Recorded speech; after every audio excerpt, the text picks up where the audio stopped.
Hello learners, welcome to my channel Maths Magic 251.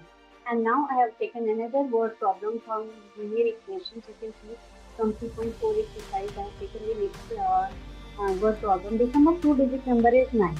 Now there is a two digit number, ठीक है? Two digit number वो 445 भी हो सकता है, 445 या 63 भी हो सकता है, 639. कैसे भी दो डिजिट नंबर हैं जिनका सम 9 है. Also, 9 times this number is twice the number obtained by reversing the digit. मैंने कहा ना कि दो condition हमें दी होती so that we can make two equations. So we have to make two equations. The sum of number of two digit number is 9 and 9 times of this number means original number का 9 times is twice the number obtained by reversing the digit. अगर हम digit को reverse कर देते हैं तो उसका जो है 9 times original का और twice reverse का सेम है. अब आप देखो कि अगर हम दो डिजिट नंबर में को मान लेते हैं x और y, मतलब उसमें x और y, जैसे अगर मैंने 45 लिया है तो 4x हो जाएगा और y हो जाएगा.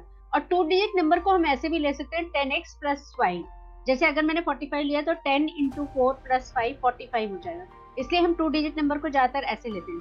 लेकिन उसने कहा है sum of digit is 9, so I have taken x plus y is equal to 9 because these are the two digit. First digit is this, tenth digit and unit digit is y. तो मैंने ऐसे x plus y is equal to 9 ले लिया और ये मेरी equation number 1 बन गई. ठीक है. जो दूसरी इक्वेशन है वो मैंने की है कि जो मेरा 10x प्लस वाई है, ये जो मेरा रियल नंबर है, ओरिजिनल नंबर है, इसको मैंने 9 टाइम्स किया, जो कि बराबर होगा जब मैं रिवर्स कर दूंगी. अब क्या हुआ, पहले x था टेंस पे और y था यूनिट पे. अब मैंने क्या किया, y को कर दिया टेंस पे और x को कर दिया यूनिट पे. तो मैंने इसे ट्वाइस कर दिया, तो ब्रैकेट करके ट्वाइस किया. सो 9 इंटू 10x 90x हो गया और 9 इंटू वाई 9y हो गया और 2 इंटू 10 20y हो गया और 2 इंटू x 2x हो गया.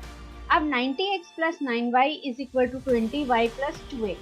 x की वैल्यू को और y की वैल्यू को मैंने एक साइड ले लिया, वेरिएबल्स को एक साइड ले लिया. तो 90 माइनस 2x, क्योंकि इक्वल टू के अगर इस तरफ जाता है तो साइन चेंज हो जाता है. 90x माइनस 2x, तो देखो 88x आ गया और 9y यहाँ पे था और 20y फिर मैंने यहाँ पे लिया, इक्वल टू के इधर आया इसलिए माइनस 20y हो गया. तो 20 में से 9 माइनस किया इसलिए माइनस, क्योंकि साइन बड़े नंबर का लगाते हैं, तो माइनस 20 तो माइनस 11. तो 88x minus 11y is equal to 0. ये मुझे सेकेंड इक्वेशन मिल गई, यानी कि I have got two equation according to the two condition given in the question. x plus y is equal to 9 and 88x minus 11y is equal to 0. ठीक है. अब हमें क्या करना है, हमने क्या करना है कि जो पहली इक्वेशन है और जो दूसरी इक्वेशन है उसमें हमने देखा है कि अलग अलग है. यहाँ x और यहाँ y है और यहाँ 9 है, यहाँ 88x और 11y है. तो मुझे ऐसा लगता है कि अगर हम y को इक्वल कर लें, क्योंकि इनके साइन अलग अलग है, यहाँ पे प्लस और यहाँ माइनस, तो हमारा काम इजी हो जाएगा. और इक्वल करने के लिए हम मुझे y को 11 बनाना पड़ेगा, तो मुझे इसका मतलब पूरी इक्वेशन को 11 से मल्टीप्लाई करना पड़ेगा. That is why I have multiplied the whole equation number 1 by 11. अब देखो यहाँ मैंने 11 से मल्टीप्लाई कर दिया.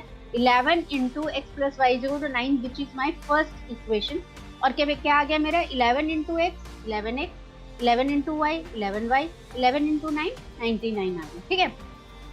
तो मैंने एक काम ये कर लिया कि मैंने 11 को दोनों इक्वेशन में, देखो 11y है और प्लस माइनस का साइन है. अब मेरा काम थोड़ा इजी हो गया क्योंकि मैं एलिमिनेशन मेथड से बहुत इजीली कर सकती हूँ.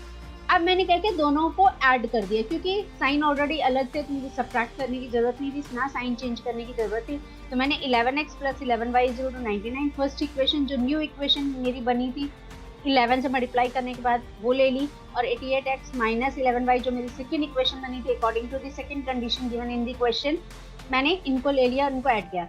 अब 11 प्लस 88 यहाँ 99 हो जाएगा, क्योंकि यहाँ पे प्लस माइनस था तो ये y तो एलिमिनेट हो गया और 99 और 0 99 हो गया. तो x इज इक्वल टू क्या हो गया, 99 डिवाइडेड बाय 99, क्योंकि यहाँ पे अगर मल्टीप्लाई हो रहा था तो यहाँ पे डिवाइड हो जाता है, क्रॉस मल्टीप्लाई किया तो 99 बाय 99 इज इक्वल टू 1. तो हमें x इज इक्वल टू 1 मिल गया पूरे.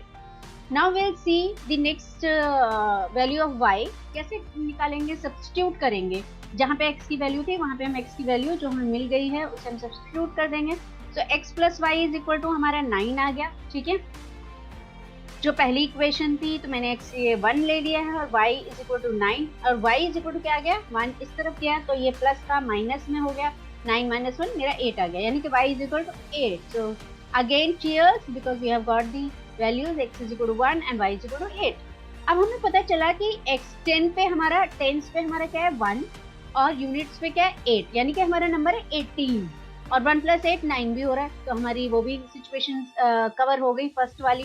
द ओरिजिनल नंबर इज 18, लेकिन हम रिवर्स करते हैं तो ये क्या बन जाता है 81।